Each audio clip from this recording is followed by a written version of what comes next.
Perkenalkan, nama saya Gadis Patricia dari kelas 41 absen 11. Kali ini saya akan menjelaskan tentang materi kerja paksa. Untuk kerja paksa atau kerja rodi adalah sebuah sistem kerja paksa yang diterapkan pada masa pemerintahan kolonial Belanda. Di sini rakyat dipaksa untuk mengerahkan seluruh tenaganya untuk ikut serta dalam membangun infrastruktur yang akan digunakan oleh pihak Belanda. Namun semua pekerjaan rakyat tidak diupah sepeser pun. Atau tanam paksa mulanya muncul saat Louis Napoleon memerintahkan Herman Willem Daendels menjadi gubernur jenderal pada 1 Januari 1808, di mana tugas utama Daendels adalah mempertahankan Pulau Jawa dari ancaman Inggris. Selain itu, Daendels diberi tugas mengatur pemerintahan di Indonesia. Setelah itu, Daendels pun menerima kekuasaan dari Gubernur Jenderal Wyss pada tanggal 15 Januari 1808. Tugas untuk mempertahankan Pulau Jawa membuat Daendels terbebani karena Inggris telah menguasai daerah kekuasaan VOC di Sumatera, Ambon, dan Banda. Pada saat-saat menjabat sebagai gubernur jenderal, ia mengeluarkan langkah-langkah antara lain meningkatkan jumlah tentara dengan jalan mengambil dari berbagai suku di bangsa Indonesia, membangun pabrik senjata di Semarang dan Surabaya, membangun pangkalan armada di Anyer dan Ujung Kulon, membangun jalan raya sepanjang 1.100 km dari Anyer hingga Panarukan, serta membangun benteng-benteng pertahanan.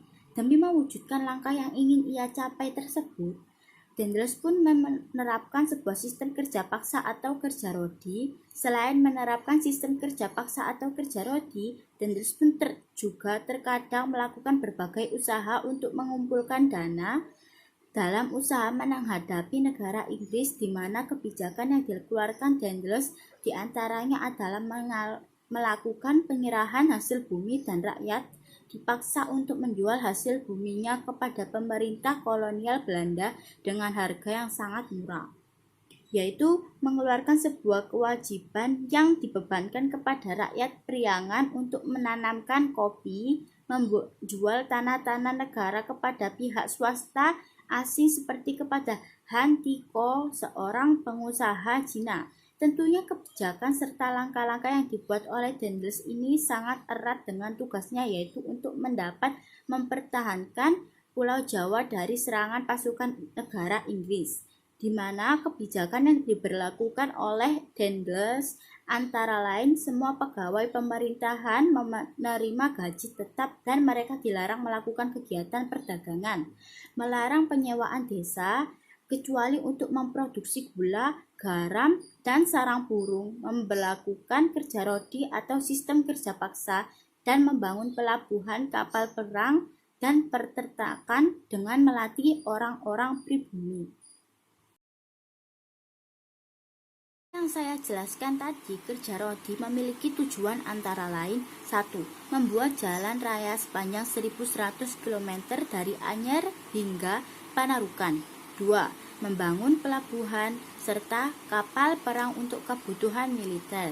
3. Membangun pangkalan tentara dengan melatih orang-orang pribumi.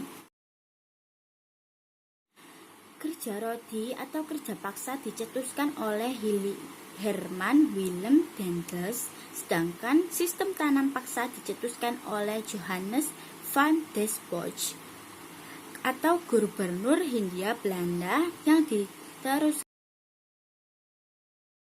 Kebijakan-kebijakan yang diterapkan dalam kerja rodi Daendels antara lain: 1. Pegawai pemerintahan mendapat gaji tetap dan dilarang untuk melakukan kegiatan perdagangan. 2. Melarang penyewaan desa kecuali untuk memproduksi gula, garam, dan sarang burung. 3. Melaksanakan pajak dengan menyerahkan hasil bumi atau kontingente. 4. Menetapkan kewajiban menjual hasil bumi kepada pemerintah dengan hasil yang telah ditetapkan. 5. Melakukan penjualan tanah rakyat kepada pihak swasta atau asing. 6. Mewajibkan rakyat Priangan untuk menanam kopi atau Pringer Stelse.